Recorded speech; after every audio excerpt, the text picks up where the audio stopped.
तो चलिए जनाब, आज जो हम लोग टॉपिक स्टार्ट कर रहे हैं उसका नाम है अंतरराष्ट्रीय व्यापार। मैथ्स का आपका सारा टॉपिक हमने टॉपिक वाइज कर दिया है, लेक्चर वाइज अरेंज कर दिया था रात में ही, ठीक है, वो कंप्लीट हो चुका है। तो हेडिंग दीजिएगा अंतरराष्ट्रीय व्यापार, इंटरनेशनल ट्रेड।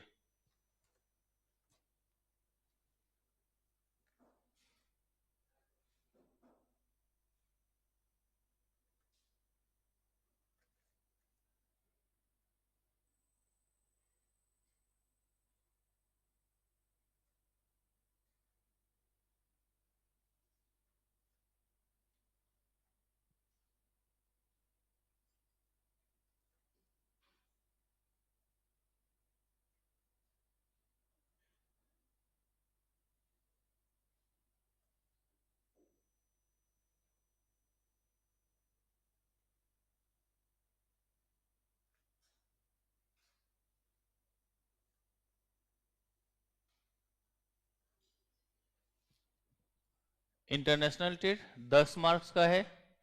पहला यूनिट उसमें है हमारा theories of international trade, 1 to 2 marks. वैसे आता एक ही नंबर है, कम चांसेज है कि 2 नंबर आएगा। तो अगर हम लोग इंटरनेशनल ट्रेड की तरफ आते हैं तो सबसे पहली बात तो हमारे पास ये बनेगी कि भैया आखिर ये इंटरनेशनल ट्रेड है क्या, किसको कहते हैं, मतलब एक तरीके से परिचय पात्र हो जाए। तो देखिए नाम में ही क्या लगा है, अंतरराष्ट्रीय व्यापार, कि दो डिफरेंट नेशंस के बीच में अगर ट्रांजैक्शंस हो रही है, दो डिफरेंट नेशंस के बीच में अगर ट्रांजैक्शन हो रही है गुड्स और सर्विसेज का या फिर रिसोर्सेज का, तो अगर ये ट्रांजैक्शन हो रहा है तो यही हमारा किसके अंतर्गत आएगा, इंटरनेशनल ट्रेड के अंतर्गत आएगा। किसके अंतर्गत आएगा, ये हमारा इंटरनेशनल ट्रेड के अंतर्गत आएगा, इंटरनेशनल ट्रेड के आएगा। तो हमेशा ये याद रखिएगा कि दो नेशंस के बीच में ट्रांजैक्शंस की बात, किसकी बात करेंगे हम लोग, दो नेशंस के बीच में ट्रांजैक्शंस की बात लिखेंगे। तो लिखिएगा वही यहां पर, ये सबसे पहली बात इसमें हम लोग क्या पढ़ रहे हैं, इंट्रोडक्शन को देख रहे हैं।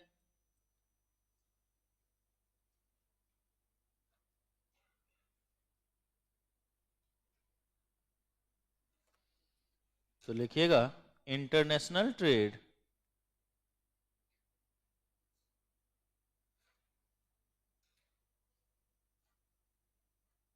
is the exchange of goods and services as well as resources between countries। यही अब अभी हमने ओरली समझाया था आपको कि जहां पर दो देशों के, दो डिफरेंट कंट्री के बीच में गुड्स और सर्विसेज का आदान प्रदान हो। आदान प्रदान का मतलब क्या है, एक्सचेंज हो। आदान प्रदान का मतलब ही क्या हुआ, एक्सचेंज हो। भाई हमें जिन चीजों की जरूरत होगी हम आपसे मांगेंगे, आपको जिन चीजों की जरूरत हो वो हम आपको देंगे। तो जहां कहीं भी दो देशों के बीच में गुड्स और सर्विसेज का एक्सचेंज हो और साथ ही साथ रिसोर्सेज की भी, भाई साधन संसाधन की भी तो जरूरत हो सकती ना। रिसोर्सेज का मतलब क्या होता है, संसाधन। तो जो भी हमारे पास संसाधन वगैरह है उसकी अगर हम लोगों को एक्सचेंज की बात करनी होती है दो कंट्रीज के बीच में, तो वही क्या कहलाता है, हमारा इंटरनेशनल ट्रेड। कि अगर मान लीजिए ये एक कंट्री हमारा इंडिया हो गया, ये हमने क्या मान लिया बेटा, इंडिया, और ये एक कंट्री हमने मान लिया यूएसए। एक हमने मान लिया इंडिया और एक हमने कौन सा मान लिया, यूएसए। तो अब दो डिफरेंट कंट्री तो है हमारे यहां पर, दो डिफरेंट कंट्री की बात हमने कर दी। अब यहां पर क्या होगा कि भाई हम गुड्स और सर्विसेज ट्रांसफर कर रहे हैं, हम क्या कर रहे हैं यहां पर, गुड्स एंड सर्विसेज ट्रांसफर भी कर रहे हैं या फिर मंगा भी रहे हैं। उसी तरीके से अगर रिसोर्सेज है, अगर रिसोर्सेज है तो रिसोर्सेज भेज भी सकते और मंगा भी सकते हैं। भाई जिसकी जितनी आवश्यकता होगी वो तो चाहिए ना। तो क्या हुआ, दो कंट्री के बीच में एक्सचेंज हुआ, ये नहीं हुआ, यहां पर भैया हम लोग देख रहे हैं रुपीज में ट्रांजैक्शन होता है, यहां पर डॉलर। ये तो हम लोग जब एक्सचेंज रेट के बारे में पढ़ेंगे इसी में 4th यूनिट, तब हम लोग देखेंगे। अभी नॉर्मली हम लोग क्या कह रहे हैं, पैसों वैसों की बात नहीं कर रहे हैं, हम सिर्फ और सिर्फ क्या बोल रहे हैं कि ट्रांजैक्शंस हमारी होनी चाहिए दो कंट्री के बीच में, तो वो हमारा किसके नाम से जाना जाएगा बताओ? इंटरनेशनल ट्रेड के नाम से जाना जाएगा, इंटरनेशनल ट्रेड कहलाएगा। तो अगर कभी भी आपसे ये पूछा जाए कि इंटरनेशनल ट्रेड क्या, तो दो कंट्री के बीच में ट्रांजैक्शंस, अब वो ट्रांजैक्शंस गुड सर्विसेज या रिसोर्सेज किसी भी चीजों का हो सकता है, किसी भी चीज की बातें हम लोग कर सकते हैं। सबसे पहली बात तो ये हुआ भाई। अब अगर मान लीजिए ये जो हम अंतरराष्ट्रीय व्यापार की बात कर रहे हैं, तो हर चीज का कुछ ना कुछ फायदा भी है और कुछ ना कुछ नुकसान भी है। तो अगर हम इंटरनेशनल ट्रेड की बात कर रहे हैं तो इसके बेनिफिट्स भी होंगे, अर्थात मेरिट्स भी होंगे और डिमेरिट्स भी होगा।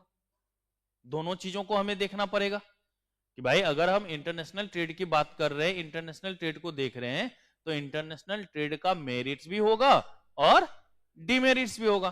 तो पहले एक बार ओरली एक ओवरव्यू दे देते कि मेरिट्स हमारा क्या क्या हो सकता है और हमारा डिमेरिट्स क्या क्या हो सकता है, फिर उसके बाद उसको डिटेल्स में लिखेंगे और एक्सप्लेन करेंगे। बेटा एक बताओ, मुझे किसी चीज की जरूरत थी, मुझे क्या थी, किसी चीज की जरूरत है। अब मैं अपने आप से वो पूरा कर नहीं पा रहा हूं और कर नहीं पा रहा हूं, तो इसके कारण हमारा इकोनॉमिक ग्रोथ नहीं हो पा रहा है। भाई हर इकोनॉमी का अपना एक टारगेट होता है ना इकोनॉमिक ग्रोथ का, तो हम वो कर नहीं पा रहे, तो दिक्कतें क्रिएट होंगी। अब अगर मान लीजिए मुझे पैसों की जरूरत है और सामने वाले ने आकर के वो पैसा का पेमेंट कर दिया, या जिस सामान की जरूरत थी उस सामान का पूरा कर दिया, तो फिर हमें दिक्कत रहेगी क्या? भाई बहुत सारे ऐसे स्टूडेंट होते हैं जिनके पास इतनी फाइनेंशियल कंडीशन नहीं है कि वो आराम से पढ़ सकें, तो उस टाइम में क्या होता है, दिक्कतें क्रिएट होती है। अब उसको कोई अगर ये बोल दे कि बेटा तुम्हारे रहने खाने के पढ़ने की जिम्मेदारी हमारी है, तू बस पढ़ाई कर, तो उसका इकोनॉमिक ग्रोथ होगा ये नहीं होगा। अब उसको किसी भी चीज को सोचने की जरूरत पड़ेगी क्या? नहीं पड़ेगी। तो वही चीजें अब यहां पर भी हो सकती है कि अगर मान लीजिए कि हमारे पास इंटरनेशनल ट्रेड होगा, तो हम अपनी इकोनॉमिक ग्रोथ को क्या कर सकते हैं, ज्यादा ज्यादा बढ़ा सकते हैं। जो हमारी इफिशियंसी होगी उस इफिशियंसी को हम ज्यादा ज्यादा क्या कर सकते हैं, इंक्रीज कर सकते हैं। फिर उसी तरीके से अगर मान लीजिए मैं टीचर हूं, तो अभी नीचे मैं सवेरे बैठा हुआ था, तो आईसीआई से मेरे पास कॉल आया, जो सीए इंस्टीट्यूट है वहां से कॉल आया कि चौधरी सर चाहते हैं पढ़ाने के लिए यहाँ पर। मैंने लोग मना तो नहीं करूंगा भाई, अगर दे दोगे तो क्या हर्ज है। अब हर क्लास का अगर 3000 4000 रुपये मिले एक क्लास का, तो कौन मना करेगा, पैसा किसको खराब लगता है। तो मैंने बोला कि एक बार सोच के बताता हूँ। बोला कि अगर देख लीजिए आप सोच लीजिएगा तो एक बार परसों 1 बजे की मीटिंग रखते हैं, मिलते हैं 1 बजे के बाद। मैंने ठीक है देखता हूँ, मैं बताता हूँ आपको। तो अब अगर मान लीजिए हमारे पास एक नया रिसोर्सेज मिल जाए, तो दिक्कतें होंगी क्या, नुकसान होगा क्या? नहीं होगा ना। मतलब नई मार्केट की तलाश अगर है, नया मार्केट अगर मिल रहा है, तो ऑटोमेटिक ग्रोथ होगा ये नहीं होगा कि भाई जो 5000 6000 रुपए यहां पे कमा रहा हूं वो तो कमा ही रहा हूं, अगर 5-6 हजार और बाहर से हो जाए तो कौन दिक्कत है भाई, कोनो दिक्कत थोड़ी ना है। तो वो भी चीजें चल सकती है नहीं चल सकती, वो भी चीजों की बात हम कर सकते हैं नहीं कर सकते। तो ये भी बातें आपको यहां पर क्या करनी होती है, ध्यान में रखनी होती है, इसकी भी बात। तो मतलब नए मार्केट, नई आइडियाज, नई नई क्वालिटी को हम लोग देख सकते हैं, कम कॉस्ट में बढ़िया गुड्स हम लोगों को वहां पर मिल सकता है। तो ये सब किसके कारण हो रहा है, इंटरनेशनल ट्रेड के कारण ना। आज चाइना से इतना सारा सामान आता है, कम दामों पर उपलब्ध हो जाती है नहीं हो जाती, कम दामों पर मिल जाता है ये नहीं मिल जाता है। अब ये कम दामों पर कैसे मिल रहा है भाई? तो जब 10 जगह आप देखोगे ना तभी तो कंपैरिजन होगा। और फिर उस टाइम में जब कंपटीशन एक बार बढ़ जाता है, तो कंपटीशन बढ़ने के बाद ये ऑटोमेटिक हो जाता है कि लोग क्वालिटी को इंप्रूव करते और कॉस्ट को क्या करते हैं, मिनिमाइज करते। तो ये सब एक तरीके का क्या है हमारे लिए, बेनिफिट है। ये सब एक तरीके का क्या है हमारे लिए, बेनिफिट है। लेकिन भैया सिर्फ और सिर्फ मलाई तो मिलेगा नहीं, नुकसान भी होगा। भाई सुबह सुबह आप लोग पढ़ने के लिए आते हैं, तो एक तो अच्छा है कि अर्ली मॉर्निंग उठने की आदत बन रही है, लेकिन उसके साथ नुकसान भी है कि इस ठंड में जो सोने का मजा है उसको त्यागना पड़ता ही नहीं पड़ता। मैं देखता हूँ सुबह सुबह बहुत सारे बच्चे ऐसे आते हैं जो क्लास आते समय ऐसा लगता है कि जबरदस्ती गर्दन पे हाथ देकर किसको पहुंचाया गया हो। हाँ मतलब उनकी इच्छा होगी कि अभी आधा एक घंटा अगर सो जाते और तो दिल को सुकून मिलता। कितने ऐसे बच्चे हैं ईमानदारी से बताना कि सुबह उठने में आलस हो रहा है? 2 3 4 7 8, देख रहे हो, 9। तो है ना भाई, दिक्कतें हैं ये नहीं। तो कुछ पाने के लिए कुछ क्या करना पड़ रहा है, त्याग करना पड़ रहा है ना। बेटा एक वो बताओ, हर इकोनॉमी का मोटिव ये होगा कि हम ज्यादा से ज्यादा बेचें, हम ज्यादा ज्यादा बेचें, दूसरे कंट्री को दें। मतलब जितना हम प्रोडक्शन करेंगे उतना हमारा फायदा होगा ना, क्योंकि बेचेंगे तभी तो फायदा है, खरीदने में फायदा थोड़ी ना होता है। तो अगर आप बेचने की बात करेंगे, एक्सपोर्ट की बात करेंगे, तो आपको प्रोडक्शन भी ज्यादा करना पड़ेगा। और भैया प्रोडक्शन करेंगे तो क्या हमारे इन्वायरमेंट के ऊपर नेगेटिव इंपैक्ट नहीं पड़ेगा? देखते ना, आपने मूवी देखी होगी राम तेरी गंगा मैली हो गई तो दिल्ली वालों तेरी यमुना गंदी हो गई, नहीं चलता? देखते ना, यमुना में एकदम झाग रहता है, बराबर सुनते रहते हैं। पॉल्यूशन से भी क्या हालत थी आप लोग देख ही रहे थे, स्कूल तक बंद हो गया था। तो ये ओवर प्रोडक्शन का नुकसान ये भी नहीं होगा क्या? होगा ही नहीं होगा। दूसरी बात, मान लो कोई विदेश से सामान खरीद के मंगाया हमने, अब आपको तो एक्चुअल उन चीजों के बारे में पता नहीं होगा, तो हो सकता है हमने 10 रुपए का मंगाया हो, 100 रुपए में आपको चिपका रहा हूं। आप बोलोगे अरे यार इतना महंगा, अरे इंपोर्टेड है। आप भी सोच लेते हाँ होगा। तो मतलब एक दूसरे में ना ट्रांसपेरेंसी नहीं रहती, पारदर्शिता नहीं रहता। आप देखिए ना, चाइना से कोई सामान आता है ना, उस पर 1 रुपए 1.5 रुपए 2 रुपए ही प्राइस लिखा रहेगा, लेकिन 500-500 रुपए का मिलता है वो। आप बोलिएगा अरे इसमें तो इतना ही लिखा हुआ है, ओ भैया इंपोर्टेड माल है। होता ही नहीं होता। अभी मैं बताऊंगा ये 1 रुपए 1.5 रुपए क्यों लिखा रहता है, उसका भी रीजन है। यूनिट 2 में वही चीजें हम पढ़ाएंगे टैरिफ के बारे में। टैक्स उसको कम देना पड़ता है इसलिए वो रेट लिखा रहता है। आगे चल के पढ़ेंगे एड वैलोरम टैरिफ, वहां पर गुड्स को अंडर वैल्यू किया जाता है ताकि टैक्स हमको कम देना पड़े, है कि नहीं? आप किसी के सामने एकदम सीना चौड़ा करके बोल रहे अरे हम तो 50 लाख रुपए सालाना कमाते, गवर्नमेंट को टैक्स नहीं देते, पता चला वीडियो बना के इनकम टैक्स डिपार्टमेंट भेज दिया, मैं आज टंच। तो अंडर वैल्यूएशन करना पड़ता है ना भाई। किसकी बात करनी होगी? अंडर वैल्यूएशन की बात करनी होगी, अंडर वैल्यूएशन को देखना होगा। तो वो चीजें भी आपको यहां पर बात करनी होती है। तो ये सब भी हमारा क्या है बेटा, कहीं ना कहीं एक तरीके का क्या है, डिमेरिट्स है। तो पहले हम लोग मेरिट्स लिखते हैं, उसको एक्सप्लेन करते हैं, फिर आराम से 6-7 डिमेरिट्स भी लिख करके उसको भी हम लोग देखेंगे। तो लिखिएगा merits of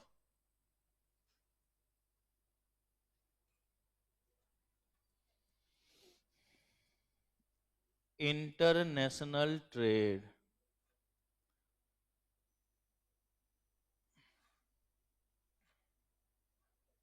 merits of international trade.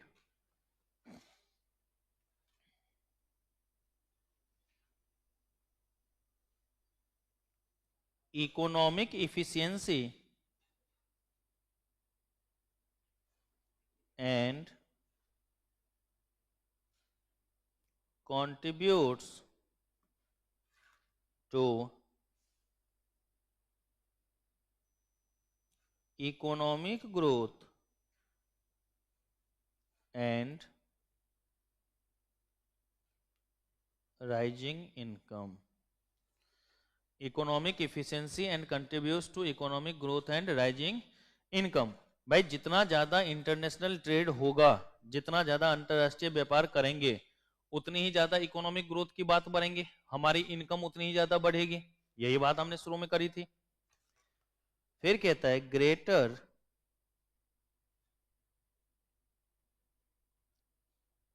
efficiency in use of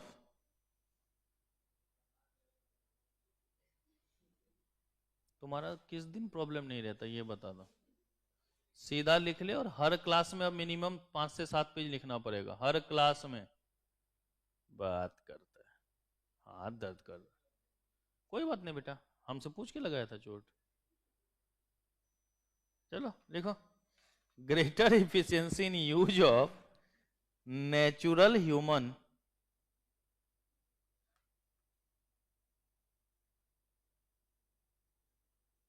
industrial and financial resources ensures productivity gains। भाई जितनी ज्यादा जो हमारे पास रिसोर्सेज है, जो हमारे पास लेबर है, अगर इन सब का हम लोग बेहतर इस्तेमाल करेंगे, ज्यादा से ज्यादा हम लोग उसका यूज करेंगे, तो ऑटोमेटिक है इफिशियंसी क्या होगा, बढ़ रहा होगा। और इफिशियंसी बढ़ेगा तो प्रोडक्टिविटी क्या होगा, बढ़ेगा। और प्रोडक्टिविटी अगर बढ़ेगा तो कुछ ना कुछ गेन क्या होगा, होगा ही होगा। तो ये भी एक तरीके का क्या हो गया हमारे लिए, benefit. Next, access to new market and new materials. भाई अगर हम लोग इंटरनेशनल ट्रेड कर रहे हैं तो हमारे पास क्या हो गया, नया नया मार्केट उपलब्ध हुआ। भाई जहां पर हम लोग सेल परचेज की बात कर रहे हैं, जहां पर हम लोग सेल कर रहे हैं, तो नया मार्केट मिला या नहीं मिला। और साथ ही साथ वहां पर कौन सा गुड्स है, किस क्वालिटी का है, कैसा है, ये भी तो हमें देखने को मिल रहा होगा। तो न्यू मार्केट्स और न्यू मटेरियल्स की भी बात यहां पर हमारी होगी, उसको भी यहां पर हम लोग क्या करेंगे, देखेंगे। फिर उसके बाद कहता है स्टिमुलेट्स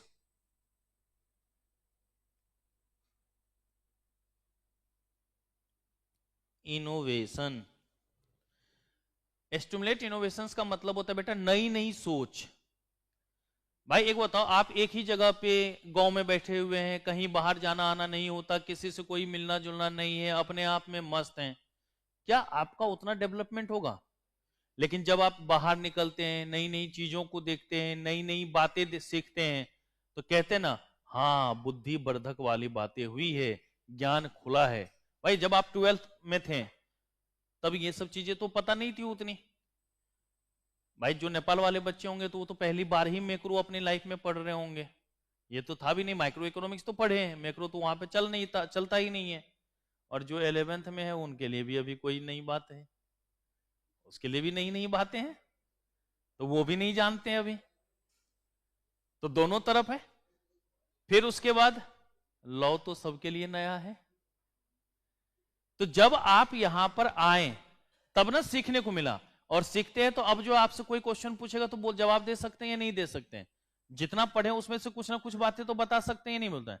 तो नई नई सोचें आई या नहीं, नया नया चीज आपने सीखा या नहीं सीखा, तो उसी को कहते हैं स्टिमुलेट्स इनोवेशंस। तो इसमें अगर लिखना चाहे तो लिख लेना नई नई सोच, है कि नहीं, दिमाग खुलना। आसान शब्दों में यही सोच समझ सकते हैं हम लोग कि दिमाग खुल जाता है और ज्यादा हम अच्छे से काम कर सकते हैं और नई चीजों को हम लोग देख सकते हैं। जैसे अभी हाल फिलहाल की बात बताता हूं, मेरी मम्मी फोन वोन इस्तेमाल करती नहीं है, ना टीवी वगैरह देखती, उनको किन्हीं चीजों से कोई मतलब होता नहीं है। मैंने बोला कि देखो पापा वगैरह तो रहते नहीं है, जल्दी कोर्ट वगैरह में ही रहते हैं, तुम घर पे रहती हो अकेले तो बोर हो जाओगे, तो एक मोबाइल खरीद के दे देता हूँ और यूट्यूब का सिखा देता हूँ कि ऐसे बोल देना मैथिली सॉन्ग या भगवान का गीत, तो अपना आता रहेगा और चलती। पढ़ी लिखी नहीं है मेरी मम्मी, तो पहले तो ना नुकुर करी, फिर मैंने दे दिया, फिर व्हाट्सएप भी चलाना सिखा दिया कि ऐसे वीडियो कॉल करते हैं। तो 4 नाम सबसे ऊपर में डाल दिया, एक अपना, वाइफ का और दोनों सिस्टर का, क्योंकि इसके अलावा उनको किसी से बात करना नहीं। अब दिन भर में कम से कम 10 बार कॉल घुमा देते हैं, वीडियो कॉल। भाई जब देखा सीखा तब ना वो काम कर पाएंगे। लेकिन अगर वो मना कर रही है, नहीं नहीं हम छोड़ा, अच्छा चल कोई बात नहीं, तो क्या वो सीख पाते नहीं। अब जब अभी देखा कि पिछले 6 महीने में ये चलाना सीख गई हैं अब, तो मैंने बोला कि अब स्मार्ट टीवी लगा दूं, एंड्रॉयड वाला टीवी, देखना उससे अपना वीडियो वगैरह। तो पहले तो ना नौकर करी, फिर मैंने वो भी लगवा दिया और मैंने बोल दिया कि तुमको अब सर्च करने के लिए तो लिखना पड़ेगा उसमें रिमोट से, तो रिमोट भी वॉइस वाला खरीद दिया ताकि यहीं पर बोलो लग जाए। अब आराम से दिन भर यूट्यूब चल रहा होता है घर में। तो क्या है, नई नई आइडिया आई ना, नई नई सोच है। कब? जब आपने उन चीजों को देखा। तो जब अलग अलग कंट्री की चीजें आएंगी तब ना आप देखोगे अच्छा ये भी होता है। ये जो अभी हम लोग यहां पर लिख रहे हैं, ये जो आंख मेरा प्रॉपर खराब हुआ है ये इसी का देन है, क्योंकि इसमें पहले ना आता था एक अलग तरीके का विजुअलाइजर। उसमें क्या होता था, इतना बड़ा लोहा का रहता था, ऊपर में शीशा लगा होता था, फिर इधर से ऐसे कैमरा लेंस लगा रहता था, नीचे से निकलती थी रोशनी, और वो जो रोशनी निकलती थी बेटा वो 1200 वाट का बल्ब होता था नीचे। अब समझ लो कि नीचे बल्ब जल रहा था, एक तो गर्म लगता था इस पे पूरा, और इतनी ब्राइटनेस होती थी उस बल्ब में कि 1-2 घंटा पढ़ाने के बाद जब निकलते थे ना बाहर, तो ऐसे ऐसे आंख करना पड़ता था, क्योंकि सामने एकदम धुंधला धुंधला सा दिख रहा था, चमक रहा होता था। ये खराब आईसीआई का ही किया हुआ है, वहीं पर सबसे पहले शुरुआत में हमने पढ़ाया था, नहीं तो पहले था हल्का था तो असर नहीं होता था, सबसे ज्यादा इंपैक्ट वहां हुआ, और लॉकडाउन ने सब कुछ बाकी जो रिमेनिंग था वो लॉकडाउन ने पूरा कर दिया था। तो क्या हुआ कि भाई जो जब वो चीज देखेंगे तब ना सोचेंगे अच्छा ऐसा भी हो सकता है क्या, इस तरीके की भी बातें होती क्या, इस तरीके का भी काम होता है क्या। तो नई नई आइडियाज का आना, नई नई सोच के, तो जब वो चीज देखोगे तब ना। भाई पहले तो पढ़ाने का मतलब एक ही होता था कि व्हाइट बोर्ड है, आराम से मार्कर पकड़ा, दर दर दर दर लिखना है, स्टार्ट है कि नहीं, साफ करना है तो कपड़ा से भी ऐसे ऐसे, ये तो ब्लैक है ही है कौन सा पता चलेगा, घिस दो आराम से, ऐसे भी काम चल सकता था।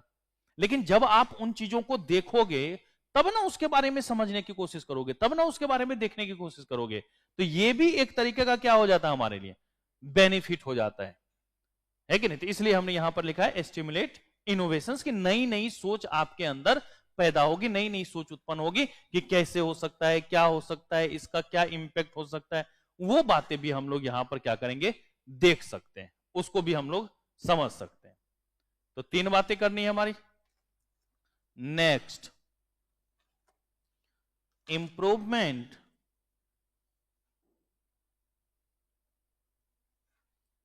In quality of goods and services. भाई जब हम देखेंगे कि दूसरी जगह पर इससे कम दामों में अच्छी क्वालिटी हमें मिल रही है, तो हम भी अपनी क्वालिटी को क्या करना चाहेंगे बेटा, इंप्रूव करना चाहेंगे या नहीं चाहेंगे। हम भी अपनी गुड्स की क्वालिटी को क्या करेंगे, इंप्रूव। अब जैसे देखिए अभी ऑनलाइन क्लासेज चल रही है, तो हमने अपनी क्वालिटी को इंप्रूव किया ना, पहले तो ऐसा कोई सिस्टम नहीं था, लेकिन अगर बाकी लोग कर रहे हैं तो हमें भी क्या होगा, करना होगा। आप लोगों को ऐप की सुविधाएं मिली, उसमें नॉर्मल ऐसे ही लेक्चर 1 लेक्चर 2 करके वीडियो डाला जाता था डेट वाइज, फिर आपने मेरा वाला वीडियो देखा, तो सर ऐसे ही अगर ये भी एडजस्ट हो जाए तो ज्यादा अच्छा रहेगा, हुआ ही नहीं हुआ, तो फिर वो भी काम करा गया ही नहीं गया। तो इस तरीके से क्या हो रहा है, कहीं ना कहीं इंप्रूवमेंट होती है ना। अब आपको क्या है कि भाई हमें जिस टॉपिक में प्रॉब्लम है डायरेक्ट उसके वीडियो पे चले जाएंगे हम लोग, उसमें कौन से लेक्चर में दिक्कत थी हम जाके डायरेक्ट उसको चेक कर सकते हैं, उसको देख सकते हैं, तो ये बातें आ जाएंगी या नहीं आ जाएंगी। तो आप अपनी गुड्स और सर्विसेज में क्या कर सकते हैं, इंप्रूवमेंट कर सकते हैं, जरूर उसमें पॉजिटिव बदलाव लाया जा सकता है। तो ये जब देखेंगे अन्य चीजों को तब ना होगा, लेकिन अगर कुएं का मेढक बन के रह रहे हैं तो पता तो चलेगा नहीं। भाई हमने 7वीं 8वीं में एक कविता पढ़ा हुआ था हिंदी में, जब मेरा आकार था अंडे जैसा तब मैं यही समझता था बस इतना सा ही है संसार, है कि नहीं। जब मैं अंडे से, चिड़िया की कहानी है ये, जब मैं अंडे से बाहर आई मतलब घोंसला में आया, तब मैं यही समझती थी बस इतना सा ही है संसार, क्योंकि अभी तो वो अपना घोंसला में ही रहेगा, छोटा बच्चा है कहां जाएगा वो। फिर उसके बाद फुदकते फुदकते डाल वाल पे जाना शुरू हुआ, डाल वाल पे जाना शुरू हुआ तो लगा कि भाई अब थोड़ा सा संसार और बढ़ गया, तो अब इतना सा है संसार। लेकिन जब पंख हुआ और अपनी जिंदगी में उड़ान भरी, तब पता चला बहुत बड़ा है ये संसार। तो हम जब चीजों से बाहर निकलेंगे, जब हम उन चीजों को देखेंगे, जब उन चीजों को समझेंगे, तो ऑटोमेटिक हमारे अंदर क्या होगा, इंप्रूवमेंट होगा या नहीं होगा। हम उन चीजों की क्वालिटी को ज्यादा से ज्यादा बढ़ाने की कोशिश करेंगे या नहीं करेंगे, उन चीजों को इंप्रूव करेंगे या नहीं करेंगे, तो वो चीजें भी यहां पर हमारी बातें बन जाती। तो इसलिए हमने यहां पर लिखा है improvement in quality of goods और सर्विसेज। ओके, भाई अगर कोई उसी सामान को बढ़िया दे रहा है कम दामों में, तो हम ज्यादा दाम में खराब सामान देंगे तो कोई खरीदेगा क्या? नहीं खरीदेगा। तो आपको ऑटोमेटिक उन चीजों को देख करके क्या करना होगा, अपनी भी क्वालिटी को क्या करना होगा, ज्यादा से ज्यादा इंप्रूव करना पड़ेगा। तो ये कब होगा, जब आप दूसरों को देखेंगे। तो इंटरनेशनल ट्रेड से एक ये भी हमारे पास क्या हो गया, फायदा हो गया। फिर उसके बाद कहता है बेटा, contribute to human resource development.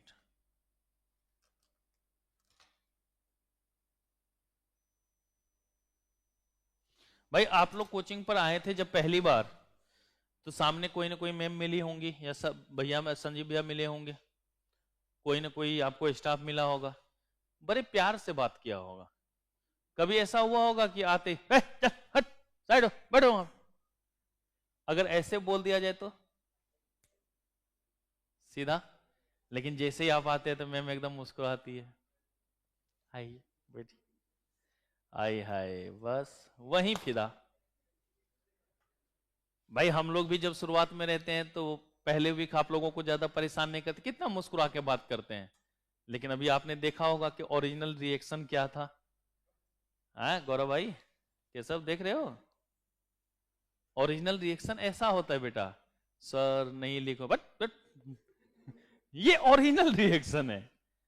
लेकिन एक हफ्ते तक आप हमारे लिए नए नए हैं तो कितने प्यार से बात करते, अरे बेटा ऐसे नहीं, बेटा ऐसे, सर आज 15 मिनट लेट आओ, अच्छा ठीक है बेटा आ जाना, कोई बात नहीं, आना लेकिन जरूर। लेकिन अब अरे बाहर क्या कर रहा था, लेट क्यों आ रहे हैं, क्या समझ रहे, हीरो बन गए, गुर्दा लाल कर देंगे, टाइम पे आया कर, होता ही नहीं होता। तो भाई आप देखते हो कि जो ह्यूमन रिसोर्सेज, जो मानव संसाधन है, जो एचआर डिपार्टमेंट जिसको हम लोग कह देते हैं, उसकी क्वालिटी को भी क्या होता है बेटा, बढ़ाना होता है ना, क्योंकि उसका भी कंट्रीब्यूशन क्या है, ज्यादा है ना। भाई रिसेप्शन पे आपके साथ कैसा बिहेव हुआ है वो दिखाता है कि आप क्लास में आए या नहीं आए, है कि नहीं। ये वो बाकी बातें तो बाद में है, पहला तो वही ना। अब मान लो रिसेप्शन पे आए, सामने वाली में मुड़ के मारे पहले कान के नीचे एक रेपटा, और बताओ कैसे हो, अरे अच्छा स्वागत हुआ है हमारा, अगली बार आओगे नहीं ना। तो ह्यूमन रिसोर्सेज का क्या कंट्रीब्यूशन है ये भी तो देखना पड़ेगा भाई। तो ये भी हमारे बेनिफिट कहां से पता चलता है कि भाई दूसरी जगह पे कैसी हॉस्पिटलिटी है, उस तरीके से हमारे यहां भी ऐसी सुविधाएं होनी चाहिए, उस तरीके से मान व्यवहार सम्मान उस तरीके से होना चाहिए। तो वही चीजें होता ही नहीं होता, तो उसकी भी बातें यहां पर हम लोगों को क्या होगा, करनी होगी। अभी जैसे 2 दिन पहले मैं गया हुआ था वहां पे 6 तारीख को शादी में, नहीं यहीं पे फरीदाबाद, तो चाचा की लड़की मतलब बहन ही लगती, उनकी शादी थी। अब मैं गया तो वहां भी बफे सिस्टम लगा हुआ था। चाचा ने बोला अरे खाना तो खा ले, मैंने बोला कि चाचा मैं सूर्यास्त के बाद नहीं खाता, क्योंकि भैया मेरे बस की बात है नहीं कि मैं प्लेट उठाऊं, लाइन में लगूं, खाना लूं और खड़े खड़े खाऊं, खाऊंगा तो बैठ के, नहीं तो नहीं। मैंने सीधा बोला चाचा मैं संध्या काल के बाद खाता ही नहीं हूं। है क्यों नहीं खाता, मतलब बहुत पहले से आदत पड़ चुकी है, अब उन्हें क्या बताऊं कि क्यों नहीं खा रहा हूं। फिर उन्होंने क्या करा, तो बोला कि अच्छा थोड़ा मिठाई तो कम से कम टेस्ट कर ले। मैंने बोला कि नहीं खाऊंगा ना। बोले मैं ला के दे रहा हूं तू खा तो ले। उन्होंने लाई, आराम से टेबल पे बैठ के 12 रसगुल्ले मार दिए, चल दिए। अब बैठा के खिलाओ, फिर तो तुम उसके बाद मिठाई के बाद आग्रह करते कुछ और तो वो भी चलता, लेकिन चूंकि बात मिठाई पे तय हुई थी तो उन्होंने एक थाली में एकदम बढ़िया से भर के 12 गुलाब जामुन दिए। मैंने भी सोचा कि अगर छोड़ देता हूं तो अन्याय होगा, और वो तो मीठा अब खाना छोड़ चुका हूं इसलिए नहीं खाता मैं ज्यादा। हाँ नहीं तो जिस जगह से बिलोंग करता हूं 100 रसगुल्ले तो टेस्ट करने में ही हम लोग खत्म करते हैं। और एक समय था हमारा भी था 2010 11 12 जो समय था, 150 200 रसगुल्ले तक तो नॉर्मल हम लोग खाना के बाद खा ही लेते थे। क्या बेटा, बे रस कैसे गार देंगे रे, रस गार दे तो फिर रसगुल्ला रहा कहां, फिर तो गुल्ला रहेगा। रस है ही नहीं तो फिर रसगुल्ला खाएगा। रसगुल्ला का मतलब है ऐसे उठाओ और रखो और 2 बार में अंदर जानी चाहिए। तो फिर उन्होंने 12 दिया था, मैंने वो 12 निपटा दिए। मैंने बोला बस अब नहीं, आपके कहने पे देखिए हमने खा लिया ना, वो भी सोच रहा होगा खाया है, घुस के गया है बुर्बक कहीं का। तो आराम से निपटा के क्या कर दिया चलती। तो हर किसी का अपना एक क्या होता है, मानना होता है, उस अनुसार तो हम कैसे उसको इंप्रूव करें। और यही कारण है कि दिल्ली में पिछले 17 सालों में आज तक हमने 3 या 4 शादी अटेंड करी है, और ये मिला के दूसरी जगह हमने खाना खाया। एक स्टूडेंट की सिस्टर की शादी थी, तो उसको पता था कि ये आदमी खाएगा नहीं, तो वो एकदम थाली में बढ़िया से परोस के टेबल पे दे गया। बोला सर अब बैठ के खा तो सकते हैं ना? बोला अब खाऊंगा।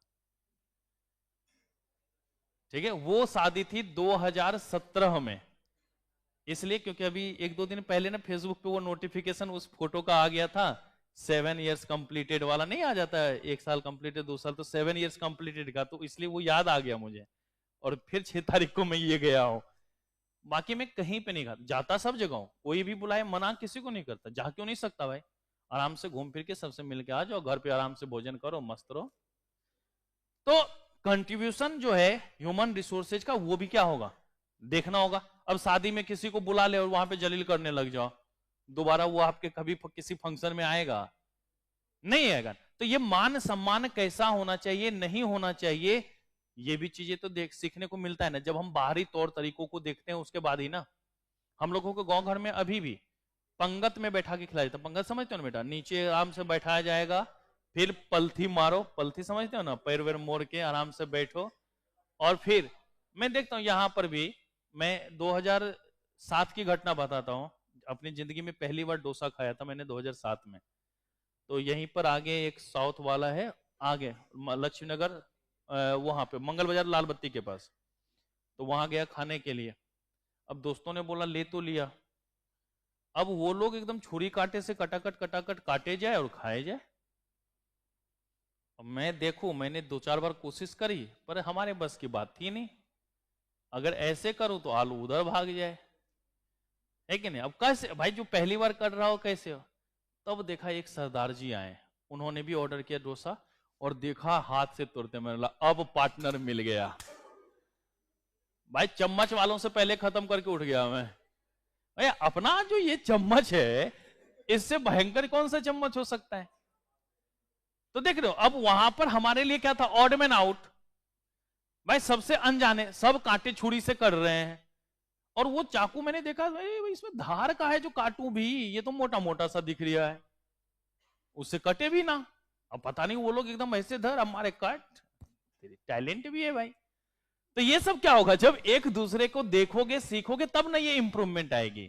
तो ये हमारे अंतरराष्ट्रीय व्यापार से ये भी तो एक क्या हुआ, हमारा फायदा हुआ।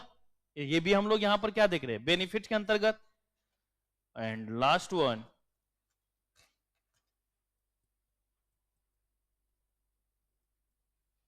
strengthen bonds between countries. भाई अगर जिस कंट्री से हम लोग जो है एक्सपोर्ट इंपोर्ट कर रहे हैं, तो आपसी रिश्ता भी क्या होगा, मजबूत होगा ना। भाई अगर मान लो कोई आपका पड़ोसी है, जब भी घर से निकलो उसके गेट पे 2 गालियां देते हुए चले जाओ, क्या रिश्ता कभी अच्छा होगा? लेकिन घर में कुछ बने, अंकल जी, उधर कुछ बने, बेटा ले लो, तो क्या रिश्ता कितना स्ट्रांग होता है ना, बॉन्डिंग कितनी अच्छी हो जाती है। तो जब आदान प्रदान होगा तभी तो हमारी रिश्ते क्या होगी बेटा, मजबूत होगा। तो इंटरनेशनल ट्रेड से ये भी है कि कंट्रीज के बीच में जो रिश्ता है वो क्या हो गया, मजबूत हो गया। आजकल देखते हो ना, मोदी जी कहीं पे जाते थे एकदम सीधे गला मिल लेते जैसे पिछले जमाने का भाई हो। भाई तो ये रिश्ता क्यों हो, बिजनेस के कारण, क्योंकि सामने वाले को भी पता है कि बेटा पंगा ना ले, क्योंकि नंबर 1 पे है अभी पॉपुलेशन में, डिमांड वहां पर अभी ज्यादा है, अगर इससे पंगा लिए तो मार्केट साफ। आप देखो ना, एलन मस्क जो है लगभग 6-7 सालों से मेहनत कर रहा है कि हम इंडिया में अपना व्यापार करें, नहीं कर पा रहे। तो आप जब तक रिश्ता स्ट्रांग नहीं रहोगे, आप ये सोचोगे कि हम बहुत बड़े पैसे वाले, हम इंडिया को झुका दें, तो बेटा चाहे यहां मोदी की बात नहीं हो रही, यहां पूरी इकोनॉमी की बात होती, पूरी कंट्री की बात होती, तो कैसे झुक जाए? भाई बिजनेस यहां करना है तो गुड्स यहां बनाना पड़ेगा, बात खत्म। तो ये चीजें भी क्या देखने को मिल रही कि बॉन्डिंग से ना, तो जैसे ही ट्रांजेक्शन्स होंगे, बॉन्डिंग अपने आप क्या होती जाएगी बेटा, अच्छी होती जाएगी या नहीं होती जाएगी? भाई हम लोग रेगुलर मिलते रहते हैं, रेगुलर बात करते रहते हैं, तब ना अपनी ये बॉन्डिंग है। नहीं तो किसी जमाने में आप और हम अनजान थे तो क्या सड़क पे मिल भी जाते तो पूछते क्या कैसे हो, या आप भी हमें बोलते नमस्ते सर। कलवा कौन है बे, इतना काला आदमी पहली बार देखा। होता ही नहीं होता। तो बॉन्डिंग किसके पीछे, ट्रांजेक्शन्स के बाद। तो इंटरनेशनल ट्रेड से यह होता है कि जिन कंट्रियों के बीच में ट्रांजेक्शन्स हो रहा है तो उसका आपस में रिलेशन क्या हो जाता है, स्ट्रॉन्ग रिलेशन हो जाता है। तो यह भी एक तरीके का क्या है बेटा, हमारा मेरिट्स है या नहीं है। तो इसी तरीके से हम लोग डिमेरिट्स की बात कर लें तो लिखिएगा बेटा डिमेरिट्स ऑफ, यहां तक सबने टेप लिया आदित्य, पक्का ना, दर्द छूट गया, बोलो बुरबक कहेगा। Demerits of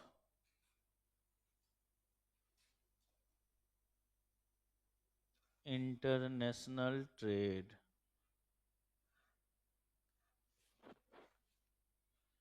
demerits of international trade, अंतरराष्ट्रीय व्यापार के नुकसान। देखो जहां फायदा है वहां नुकसान भी तो होगा ही ना भाई। कोई भी चीज हर जगह पे फायदेमंद तो है नहीं, फायदा है अगर किसी भी चीज का तो नुकसान भी जरूर होगा। तो लिखिएगा often not equally beneficial to all nations, often not equally beneficial to all nation। क्या सभी राष्ट्रों के लिए बराबर बेनिफिशियल है क्या, नहीं भाई। ऐसा होगा, इसी के लिए आगे जब हम लोग इसके 5 थ्योरी पढ़ेंगे ना तो सेकंड वाले में हम लोग पढ़ेंगे एब्सोल्यूट एडवांटेज, थर्ड वाले में पढ़ेंगे हम लोग कंपैरेटिव एडवांटेज, वो इन्हीं चीजों को बताता है। भाई एक बताओ, तुम किसी और चीज में महारत हो, कोई और किसी चीज में महारत है, फिर उसके बाद ऐसा भी हो सकता है कि हमारा और आपका रिश्ता अच्छा हो, दूसरे से हमारा रिश्ता उतना अच्छा नहीं हो, तो कहीं ना कहीं ट्रांजेक्शन में क्या होगा बेटा, होगा ही नहीं होगा, बदलाव होगा। तो इसलिए ये याद रखिएगा कि ऐसा जरूरी नहीं है कि सभी के लिए बराबर बेनिफिशियल होगा। भाई जो भी डेवलप्ड नेशन होता है ना, वो अंडर डेवलप्ड नेशन या डेवलपिंग नेशन या अनडेवलप्ड इकोनॉमी को हमेशा नुकसान पहुंचाता या नहीं पहुंचाता।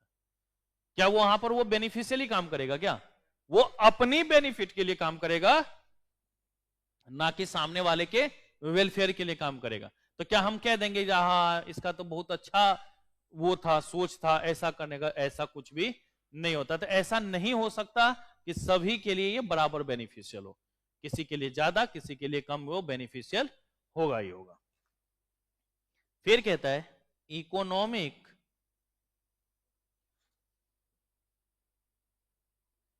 Exploitation of under developed economy और नेशन।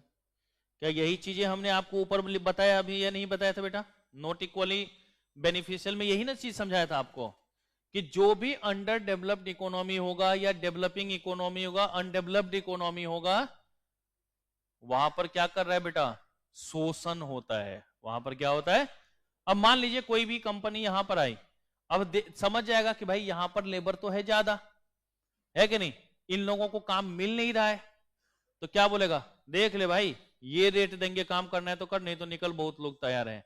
तो क्या करेगा, जो एक्चुअल तुम्हारा रोजगार में सैलरी होनी चाहिए, जो बेसिक होनी चाहिए, उतना मिल पाएगा क्या, नहीं। लोग तो यहां पर इतने ज्यादा हैं कि कम में भी काम करने के लिए क्या होगा, तैयार होगा। तो सामने वाला क्या सोचेगा, हाँ हाउ टू प्रोड्यूस तो हमारे लिए बेहतर हो गया, लेबर प्रोडक्टिव हमारे लिए काम हो गया। तो क्या हो गया, वो उन्होंने शोषण करा ही नहीं करा, करा ही नहीं करा। तो इसलिए हमने लिखा यहां पर economic exploitation of under developed nation और इकोनॉमी। फिर कहता है बेटवा सब्सटेंशियल इन्वायरमेंट डैमेज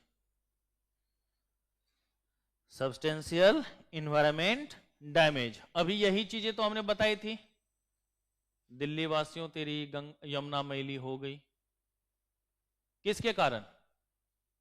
प्रोडक्शन। जब मैं 7वां नंबर चैप्टर पढ़ाऊंगा ना, तो वहां पर एक आएगा market failure topic. Market failure के अंतर्गत एक टॉपिक पढ़ाएंगे एक्सटर्नलिटीज। इसमें क्या होता है कि जैसे अब प्रोडक्शन हो रहा है, धुआं वगैरह छोड़ रहा है, उस प्रोडक्शन से हमारा कोई लेना देना, लेकिन हमारे शरीर के ऊपर इंपैक्ट पड़ा या नहीं पड़ा? अभी हाल फिलहाल हम लोग इतने ज्यादा पॉल्यूशन में थे, कहता था ना कि रोज 38 सिगरेट के बराबर जो है धुआं हम लोग खींच रहे हैं, है कि नहीं? अब हमें तो खुशी इस बात की है कि मैंने जिंदगी में कभी सिगरेट नहीं पी, और दुख इस बात का है कि बिना पिए 38 सिगरेट रोज फूंक रहा हूं। नहीं है, खुशी इस बात की है कि पी नहीं रहा हूं, और दुख इस बात का बिना पिए 38 सिगरेट रोज पी रहा हूं। तो इससे अच्छा चलो कुछ और पी ही लो। नहीं क्या आदित्य, अच्छा होता है ना बेटा?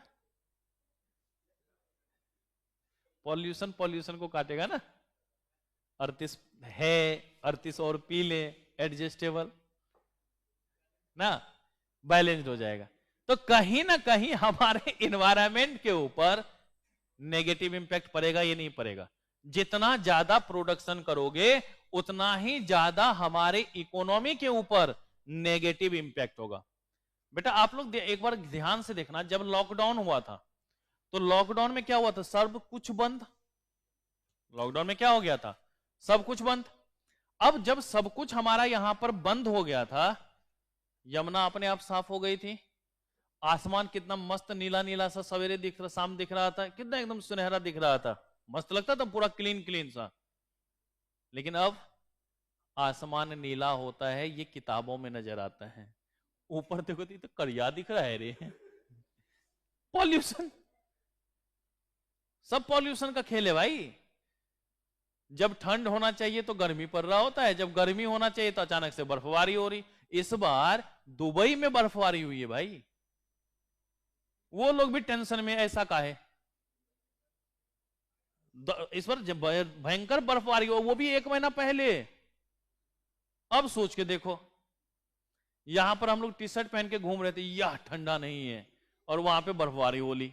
मसूरी में पहली बार कल बर्फबारी हुई है, और दुबई 1-1.5 महीने पहले बर्फबारी करके मजे ले रहा है। अब बताओ, वहां पे जल्दी बारिश होती नहीं। इस बार लगातार 2 बार बाढ़ आया, 3 महीने के अंदर में 2 बार बाढ़ आई, इतनी ज्यादा बारिश हुई। अब ले ले, ये सब किन चीजों का दोष है बेटा? भगवान ने जो कुछ भी बनाया है वो सोच समझ के, और एक उपयुक्त लोगों के लिए क्या होना चाहिए वही माहौल ना बनाया। अब उसमें हम बदलाव करेंगे, छेड़छाड़ करेंगे, तो होगा ही ना भाई दिक्कत। अभी देखो ना, वहां पर समुद्रों में वो टापू बना दिया गया, कृत्रिम, आर्टिफिशियल पाम आइलैंड। किसी दिन एक बार सुनामी जैसी फू आएगा, फिर लोग बोलेगा देखो इतना नुकसान। अबे जब तुम घुस रहे हो उसमें, अब शेर के दांत गिनने जाओ, यो तो क्या करेगा? प्यार करेगा वो? मैं जब तुम छेड़खानी करोगे तो नुकसान बढ़ना ना पड़ेगा। अगर छेड़खानी कर रहे हैं तो नुकसान होगा या नहीं होगा? वो नुकसान तो झेलना पड़ेगा ना। तो वही तो हमारे इन्वायरमेंट के साथ भी हो रहा है। अगर हम ज्यादा से ज्यादा प्रोडक्शन करेंगे तो कहीं ना कहीं डायरेक्टली इनडायरेक्टली हम नेचर के साथ क्या करेंगे? खिलवाड़ करेंगे। नेचर के साथ खिलवाड़ कर रहे हैं तो इन्वायरमेंट डैमेज होगा या नहीं होगा? भाई इस टाइम में दिसंबर में हर बार जबरदस्त ठंड हुआ करती थी, और वो छोड़ो ना, छठ में जो हम लोग घाट पे जाते थे तो स्वेटर पहन के जाते थे, शॉल लपेट के जाते थे, ठंड लगती थी। और जब मम्मी अर्घ के टाइम में बोलती थी कि नहा ले, तो बोलते हैं नहाना पड़ेगा, उसके बिना कोई उपाय नहीं है। तो कभी कभी ज्यादा ठंड होता था तो गंगा जल छीट के ही काम चला लेते थे, होता था, इतनी ज्यादा ठंड होती थी। और इस बार का आश्चर्य था, एकदम टी शर्ट और पैजामा में घूम रहे थे। मम्मी ने बोला नहा ले, बोला ये ले, सीधा एकदम छलांग मार दिया नहर में। नहर में छलांग मार दिया, एकदम मस्ती से नहाया, फिर बोला, और भींगे बदन ही अर्घ दिया, तब गया जाके आराम से कपड़े बदल, क्योंकि मस्त मौसम था, नहाने में मजा आ रहा था। लेकिन वही अगर ठंड रहता था, मम्मी भगवान देख रहे हैं, ठीक है, भगवान थोड़े ना कहते कष्ट काट के दो, है कि नहीं? तो इन्वायरमेंट कहीं ना कहीं क्या हो रहा है, डैमेज हो रहा है। इस बार आप लोगों ने देखा होगा कि नेपाल से कितनी ज्यादा पानी छोड़ा गया था और उसका खामियाजा हम लोगों को भुगतना पड़ता है कि नहीं? हर साल हम लोगों को उसका कोसी में भुगतना पड़ता है खामियाजा, और हमारा तो दोनों बांध के बीच में तो हर साल झेलते हैं। इस बार पहली दफा 1984 में भी एक बार बाढ़ आई थी, मम्मी लोग जो कहती है, उस टाइम में तो मैं था ही नहीं। 1984 में जितनी बाढ़ आई थी उससे ज्यादा बाढ़ इस बार आई थी। हाँ, लेकिन यही रहा, 1-1.5 घंटा ही रहा, क्योंकि इधर पानी ज्यादा आया, उधर बांध टूट गया, सब पानी साफ, तो 1-1.5 घंटा में ही निपट गया। लेकिन जहां तक पानी आया था, जो मेरा घर है ना, आंगन के जस्ट आगे तक पानी पहुंच चुका था, जो कि कभी नहीं पहुंचा था। तो भाई इन्वायरमेंट के साथ अगर छेड़छाड़ करोगे तो प्रकृति अपने आप को एडजस्ट कर ही लेती है। आप देखो केदारनाथ में 2012 में क्या हुआ था, केदारनाथ त्रासदी हुई थी भाई। जब एक वो बताओ, वो उसका पानी बहने का रास्ता है, तुम उसके बीच में घर बना लो, ये बना लो, तो वो तो अपना रास्ता खोजेगा ना भाई। तो एक बार खोज लिया अच्छे से, लेकिन इतनी बड़ी बड़ी बिल्डिंग बना रहे हो, तो भाई एक बार बताओ, आपको पता है इतनी बड़ी बड़ी बिल्डिंग बनने से जो पृथ्वी का मूवमेंट का जो स्पीड है ना, वो बहुत ही कम हुआ है। हाँ, कुछ हुआ है, वो बहुत है बेटा, वो बहुत बदलाव है। तो वो इम्पैक्ट, जब एक बार बताओ ना, कोई भी उल्का पिंड 1.5 लाख किलोमीटर दूर से भी जाता है तो क्या बोलता है, पृथ्वी के जस्ट बगल से हो जाए, जबकि 1.5 लाख किलोमीटर दूर है। तो उसका समझ सकते हो कि भाई इन्वायरमेंट के लिए ये सब चीजें कितनी ज्यादा इंपॉर्टेंट है। तो इसका इंपैक्ट हमारे क्या हो रहा है, प्रभाव यहां पे पड़ रहा है या नहीं पड़ रहा है। तो वो चीजें भी आपको यहां पर है कि अगर ओवर प्रोडक्शन होगा तो इन्वायरमेंट के ऊपर नेगेटिव प्रभाव पड़ेगा ही पड़ेगा। आप ऐसा कभी भी नहीं कर पाएंगे कि नेगेटिव इंपैक्ट ना हो, पड़ेगा वो। ठीक है, तो ये भी एक तरीके का क्या हुआ, नुकसान हुआ। ना अंतरराष्ट्रीय व्यापार हम करते हैं, ना हमें माइंड में ये आता कि हमें ज्यादा ज्यादा प्रोडक्शन करना है, ना ज्यादा ज्यादा प्रोडक्शन करते ना उतना ज्यादा नुकसान होता। हम लोगों को याद है, ये प्रॉपर हमने अपनी आंखों से देखा है कि जैसे आजकल होता है ना, सिंचाई की सुविधा के लिए बोलता है कि बहुत दिक्कतें हैं, हम लोगों को कभी भी सिंचाई नहीं करना पड़ता। ये जो धान की खेती होती है ना, एक होता था, मम्मी लोग बताती है, जो हम लोगों के घर पे ना एक पूजा होती थी, भगवान की पूजा, सत्यनारायण कथा होती है, तो उसमें बोला जाता था कि उस दिन जो है ना, हम लोगों के नहर में पानी ऑटोमेटिक आ जाता था। मतलब सिस्टम इतना ज्यादा इन्वायरमेंट का था कि उतना ही पानी आता था कि सबको सिंचाई वगैरह सब कुछ बढ़िया से हो जाते, फसल जबरदस्त। और अब क्या होता है कि जब ऑफ टाइम होता है तब जबरदस्त बारिश, और जब पीक टाइम होता है तब जबरदस्त धूप। तो ये सब किसके कारण है, इन्वायरमेंट का डिसमैनेज होना। और ये किसके कारण हो रहा है, हमारी अपनी गलती के कारण, क्योंकि ये सभी गलतियां क्या हुआ है, हमने खुद करी हुई है, तो इसलिए उसको भुगतना पड़ रहा है। तो जितना ज्यादा ओवर प्रोडक्शन होगा उतना ज्यादा हमारे इन्वायरमेंट पे नेगेटिव इंपैक्ट पड़ेगा। और जब एक्सटर्नलिटीज पढ़ाऊंगा तो वहां पे पूरा क्लियरली डिटेल्स में लिखाऊंगा इसके बारे में कि कैसे कैसे ये क्या इंपैक्ट डालता है, फिर गवर्नमेंट इसके लिए कैसे इंटरवीन करती है, कैसे रूल्स रेगुलेशन बनाती है, वो भी चीजें देखते हैं। आप लोग देखते हो ना, बाइक वगैरह चलाते हो, पॉल्यूशन चेक करता है या नहीं करता, क्यों करता है, तो गवर्नमेंट ने रूल्स बना रखा है या नहीं बना रखा, रूल्स रेगुलेशन है या नहीं है, ताकि इन्वायरमेंट में ज्यादा पॉल्यूशन ना हो। ओके, फिर उसके बाद कहता है बेटा,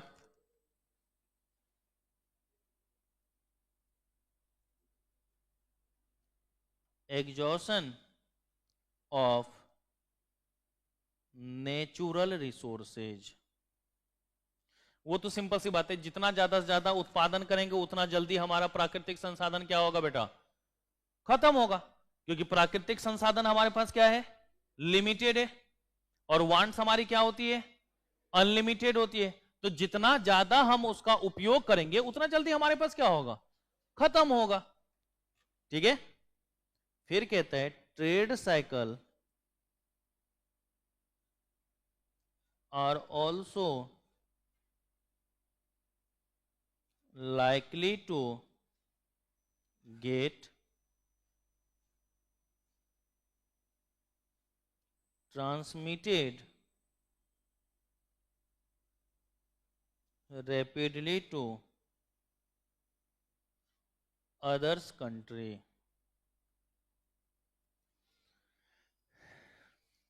बेटा कोरोना आया, शुरुआत कहां पर हुई? पूरा विश्व को डुबा गया, ये नहीं डुबा गया? अब एक दूसरे से तो व्यापार हम लोग करते ही करते हैं, तो अगर किसी एक जगह पे रिसेशन आएगा ना, किसी एक जगह पे कोई भी ट्रेड साइकिल का मतलब होता है व्यापार में परेशानियां, ये पूरा पूरा चैप्टर ही पढ़ाएंगे हम लोग। तो अगर कोई भी दिक्कतें वहां पर आएगी, रिसेशन वगैरह कुछ भी अगर आएगा, तो उसका इंपैक्ट क्या होगा? ग्लोबल लेवल पर होगा, ये नहीं होगा? पूरे विश्व के ऊपर उसका प्रभाव पड़ेगा, ये नहीं पड़ेगा? तो ये भी एक तरीके का क्या हो गया? डिमेरिट्स ना। अगर हम किसी से भी कोई भी इकोनॉमी का ताल्लुक नहीं रखते, कोई मतलब नहीं रखते, तो भाई जब इंपैक्ट हमारे ऊपर होता तब ना हमारा प्रभाव होता है ना। लेकिन अभी क्या है, चूंकि एक दूसरे देश से सभी क्या हुए हैं? जुड़े हुए हैं, तो जुड़े हुए हैं तो उसका खामियाजा क्या होगा? सभी को भुगतना पड़ रहा होगा, ये नहीं पड़ रहा होगा? नेक्स्ट,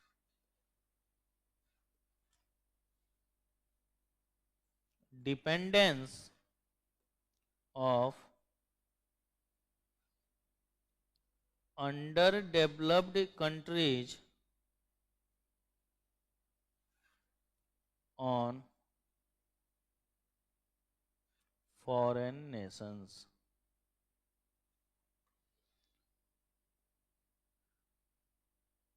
भाई जैसे देखो ना, कोई कुत्ता है, उसको आप रोज जाके खाना खिला दो, 2 4 5 दिन लगातार खिला दो ना, तो छठे दिन से वो ना उस समय पे आपका इंतजार कर रहा होगा कि मालिक आएंगे कुछ खिलाएंगे, मालिक आएंगे कुछ खिलाएंगे।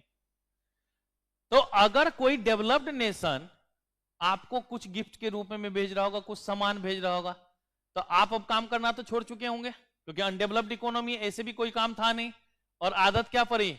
मुफ्त की रेवड़ी तोड़ने का, जो आजकल इंडिया में नंबर 1 पर चल रहा है। हर एक पार्टियां जो ये फ्री वाइब्स वाली बातें कर रहे हैं ना बेटा, फ्री में ये देंगे, बेरोजगारों को ये देंगे, तो सब क्या सोचे? छोड़ना, बैठले बैठले जब 10,000 आएगा तो काहे काम करना है कि नहीं? ऐसे सोए रहेंगे, टिन टिन, अरे सैलरी आ गई, चलो ठीक है, होगा ही नहीं हो, तो आप क्या करेंगे? उसका इंतजार करेंगे नहीं करेंगे? आपकी डिपेंडेंसी हो जाएगी नहीं हो जाएगी? अब मान लो अगर मैं अपना बिजनेस कर रहा होता, तो हमें कभी ये नहीं देखना पड़ता कि कब पैसा आएगा नहीं आएगा, कब सैलरी मिलेगा नहीं मिल रहेगा, रोज एकदम मजे में जीते हैं। लेकिन जब जॉब करते हैं तो 1 तारीख हो गया, 2 तारीख हो गया, पता नहीं कब सैलरी मिलेगा, हाँ मिला। तो डिपेंडेंसी क्या होगी?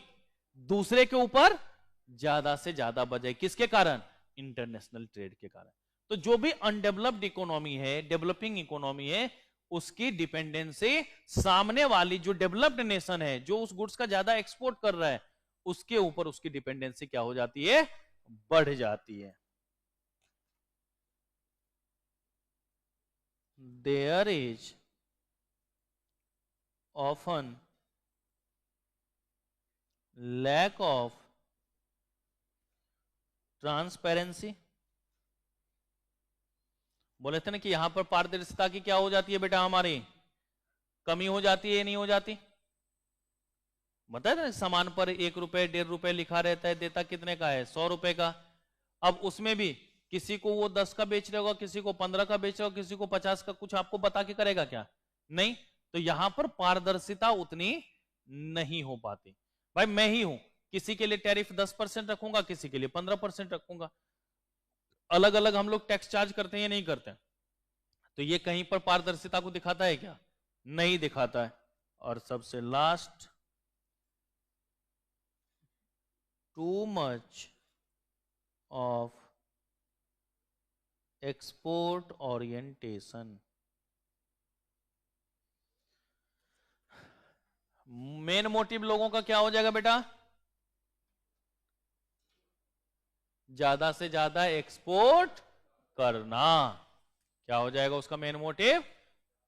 ज्यादा से ज्यादा एक्सपोर्ट करना। तो एक्सपोर्ट करने के लिए वो क्या करेगा? ओवर प्रोडक्शन करेगा। तभी तो हमारे इन्वायरमेंट को भी क्या हो रहा था? नुकसान हो रहा था। जो प्राकृतिक संसाधन थे जो जल्दी से जल्दी क्या हो रहा था? खत्म हो रहा था। तो ये सब नुकसान था या नहीं था? तो मेरिट्स और डिमेरिट्स समझ गए? एक बार देख लो, इसमें कुछ पूछना है तो बताओ। समझ में आ रहा है ना?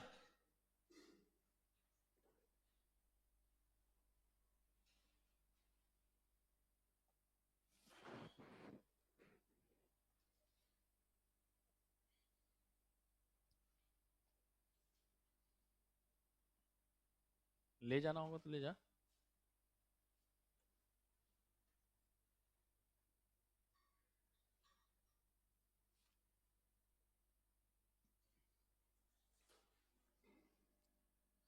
एक गिलास पानी रख के तुम लोग आराम से ले जा सकते हो, मुझे कोई दिक्कत नहीं। मैं एक ही बार पीता हूँ मैक्सिमम।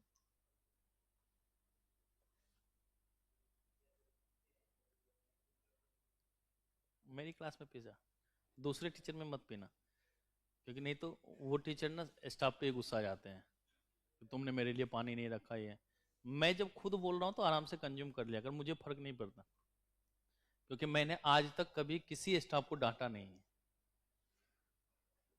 चले, हो गया। आए एसएस है बेटा, एक्सेस नहीं है। एसएस का मतलब होता है तलाश, खोज। तो नई मार्केट और नई आइडियाज हमें मिल जाते हैं जब हम चीजों को देखते हैं। ठीक है, हाँ देता हूँ, 0 रुपए। 5,000 तो महीना कमाता हूँ, क्या टैक्स दूंगा यार।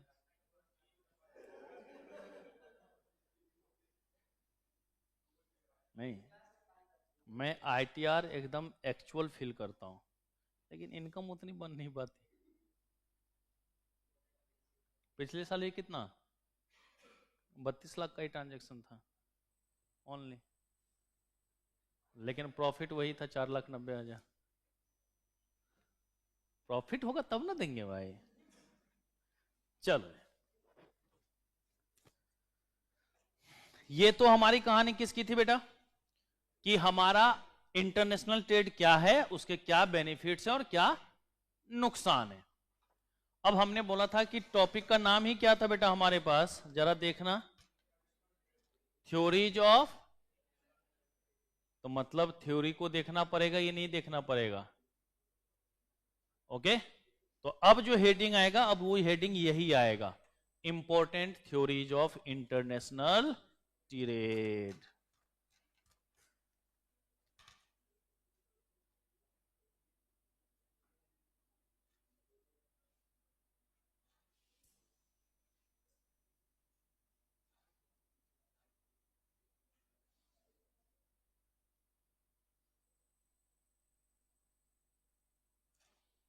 और ज्यादा नहीं, बस 5 बातों को इसमें पढ़ना है, 5 ही थ्योरी हम लोग पढ़ेंगे, टॉपिक खत्म हो जाएगा।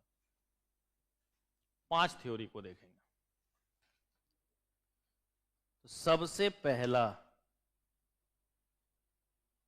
The mercantilist view of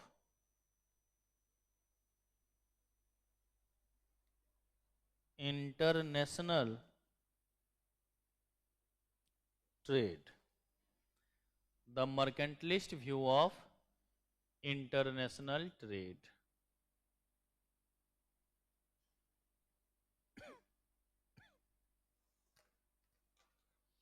mercantilist को अंडरलाइन कर लेना, इसी वर्ड पे पूरी कहानी है।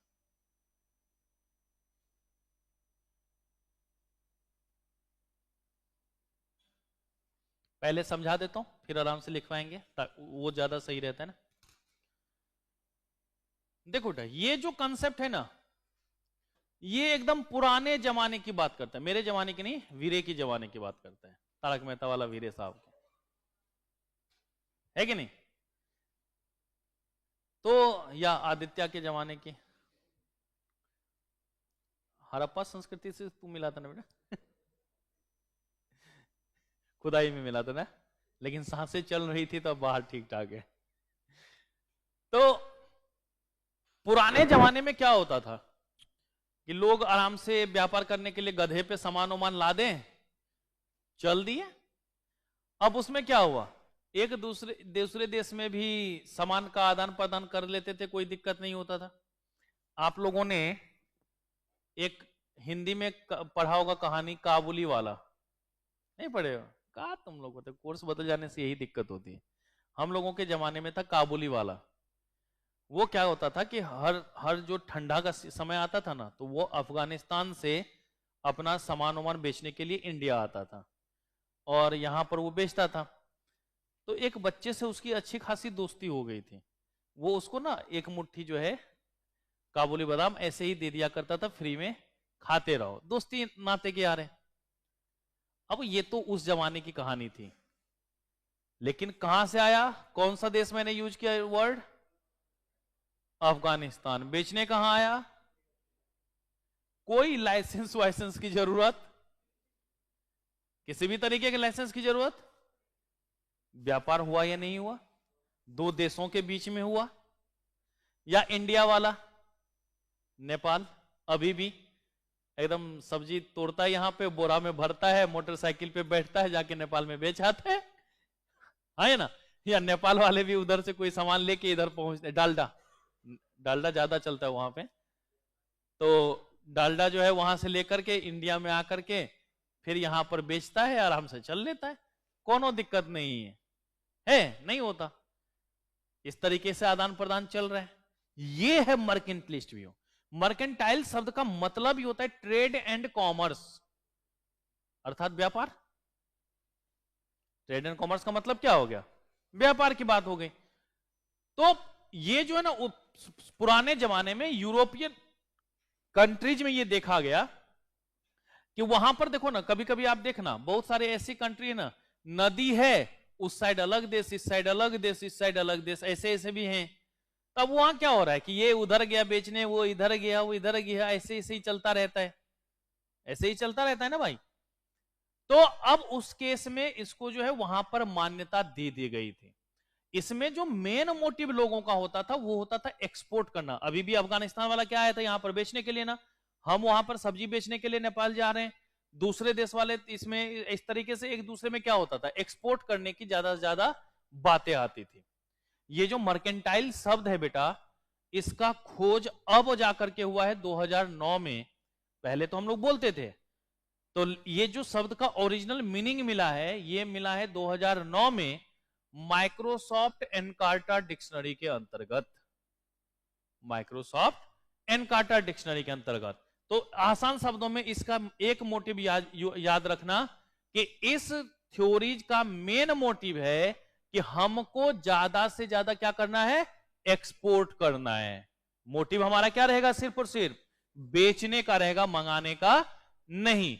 तो एक्सपोर्ट ग्रेटर देन इंपोर्ट, ये इसका मेन मतलब होता है। चलिए लिख लेते हैं फिर आराम से।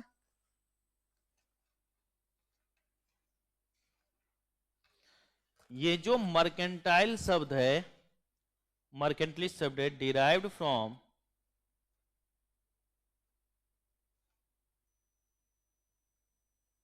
mercantile, derived from mercantile, which means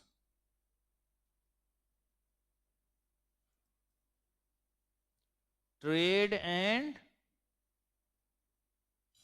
commercial affairs, या ट्रेड एंड कॉमर्स कह दो।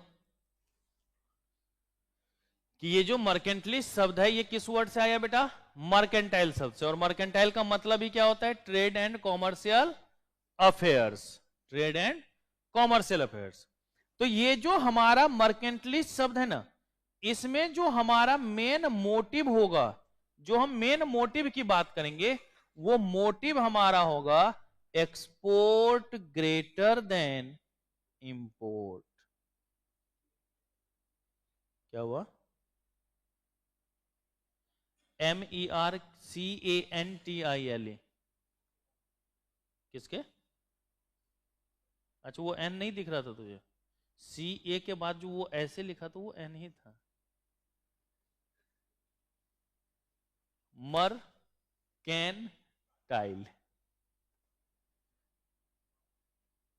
यो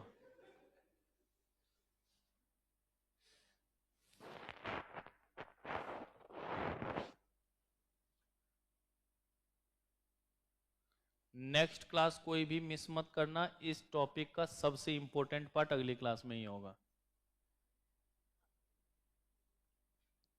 ठीक है। आज तो सिर्फ मजाक मजाक वाली बातें थी, कंसेप्चुअल जो बातें हैं वो अगली क्लास में ही करवाऊंगा। नहीं, क्योंकि जो टॉपिक है ना उसमें टाइम लगेगा ना, तो ऐसा स्टार्ट भी तो नहीं करते ना, तो इसको पूरा लिखवा के छुट्टी कर दूंगा। आराम आराम से पढ़ते हैं, कोई दिक्कत नहीं। हो गया, यहां तक लिख लिया? लिखिएगा।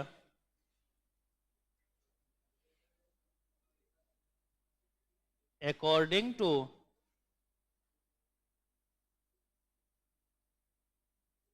Microsoft Encarta dictionary,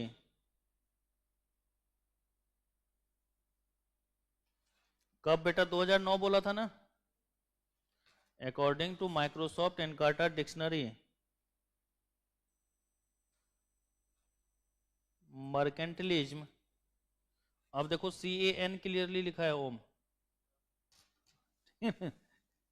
mercantilism is the economic policy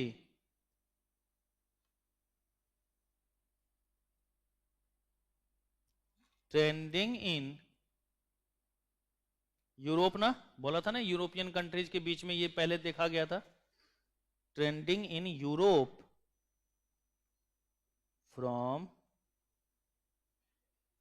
15th to 16th लिख लो बेटा, 15th के लास्ट में था, तो 16th to 18th century, where the government used power to control industry and trade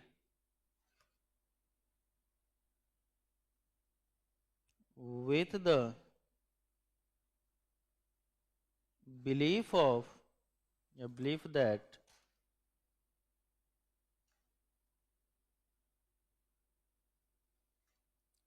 national power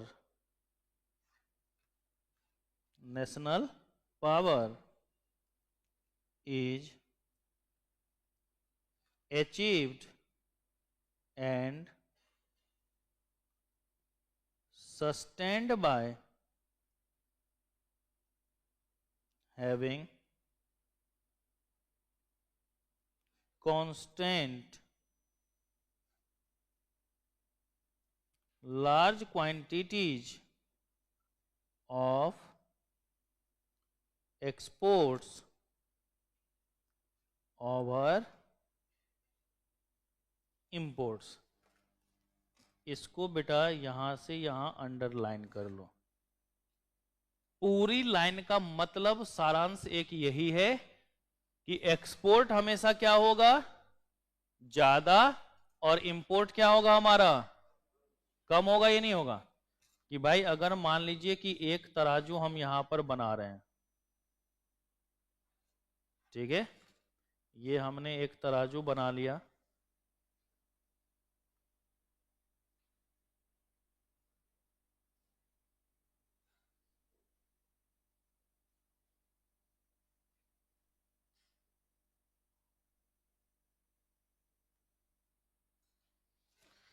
ये हो गया बेटा एक्सपोर्ट, और ये क्या हो गया? जिधर ज्यादा झुका होता है उसकी वैल्यू ज्यादा होती है, नहीं होती बेटा? तो एक्सपोर्ट ग्रेटर देन इंपोर्ट होगा। क्या होगा यहां पर हमारा? एक्सपोर्ट ग्रेटर देन इंपोर्ट होगा। तो ये बातें आपको बेसिकली क्या करनी है, यहां पर ध्यान में रखनी है।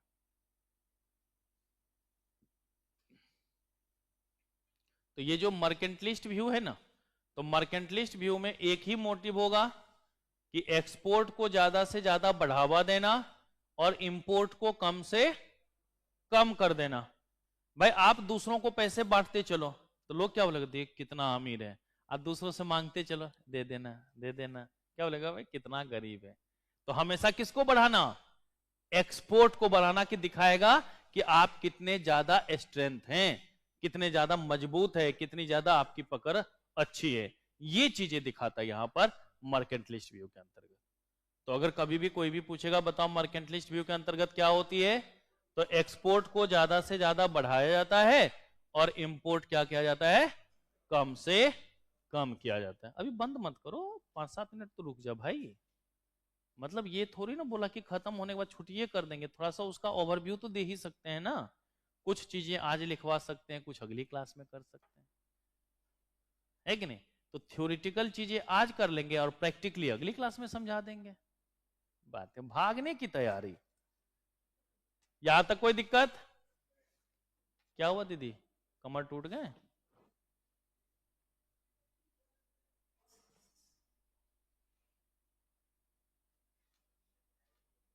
कितनी बार बीमार पड़ती है तो। चलिए, तो पहला हमारा कौन सा था बेटा, the mercantilist view of international trade. अब जो दूसरा है, इस पर स्टार लगा लीजिएगा क्योंकि ये एडम भाई साहब का दिया हुआ कंसेप्ट है। यो एडम स्मिथ भाई साहब का लिखिएगा बेटा, थ्योरी ऑफ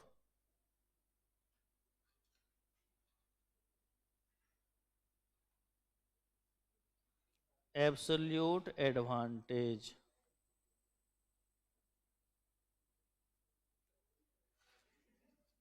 क्या हो गया?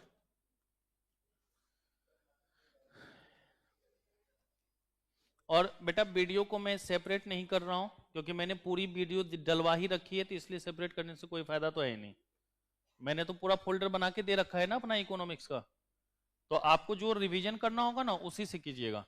जैसे इंटरनेशनल ट्रेड पे भी गए हैं तो वहीं से पढ़िएगा क्योंकि एक ही चीज तो है हमारा।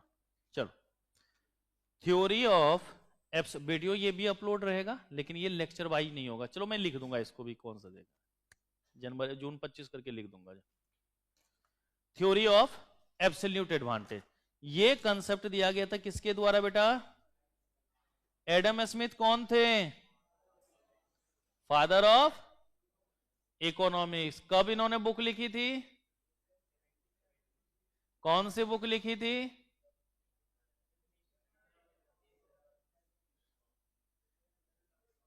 N inquiry into the nature and causes of wealth of the, किसके द्वारा सपोर्ट किया गया था इनको?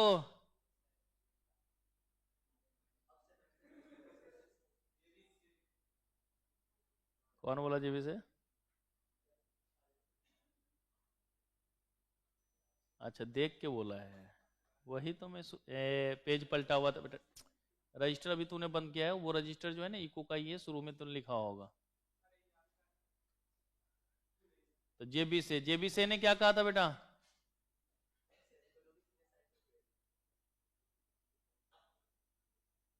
सही है। कहा जत पड़तंग तत गुरुवे समर्पितंग, सफर खाली मुस्की मारेगा कि बते वो करेगा रे, हैं? चलो, ऐसे ही याद रखो, जितने बताए थे ना, एडम स्मिथ, एल्फ्रेड मार्शल, जेबी से, इन सब के बारे में, वो जो जेएम किंज बताया था ना, जेएम किंज के बारे में तो पूरा का पूरा एगो चैप्टर पढ़ाएंगे ओनली। आई एडम स्मिथ भाई साहब इतना नहीं मानेगा, बहुत परेशान करेगा अभी आगे, ऐसे छोड़ने वाला नहीं है। चलो जी, तो देखो, थ्योरी ऑफ एब्सोल्यूट एडवांटेज की जो बात हो रही है, इसमें एडम स्मिथ बोल रहा था कि जो ट्रांजैक्शन होगा वो दो कंट्रीज के बीच में ही होनी चाहिए, तीसरी कोई कंट्री का इन्वॉल्वमेंट नहीं होनी चाहिए। लेबर का जो मूवमेंट होगा वो विद इन इकोनॉमी होगा, मतलब इंडिया का अगर लेबर है ना तो पूरे इंडिया में ही कहीं भी घूम सकता है, विदेशों में इसका ट्रांजेक्शन नहीं होगा। ठीक है, तो चलिए जरा लिख लेते पहले बेसिक टर्म्स को। In this theory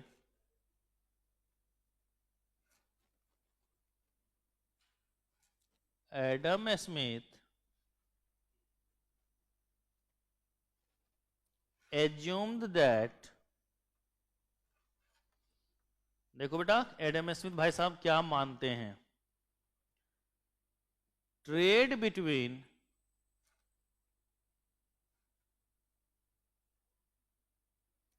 to countries, व्यापार कितने देशों के बीच में होनी चाहिए बेटा? जो कॉमोडिटी में हम लोग देखेंगे वो दो ही तरीके की कॉमोडिटी होनी चाहिए, only to commodity.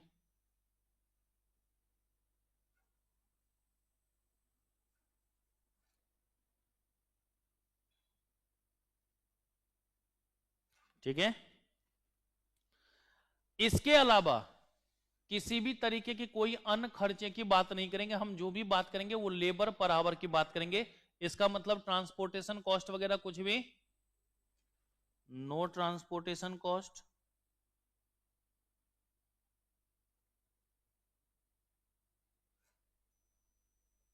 No transportation cost.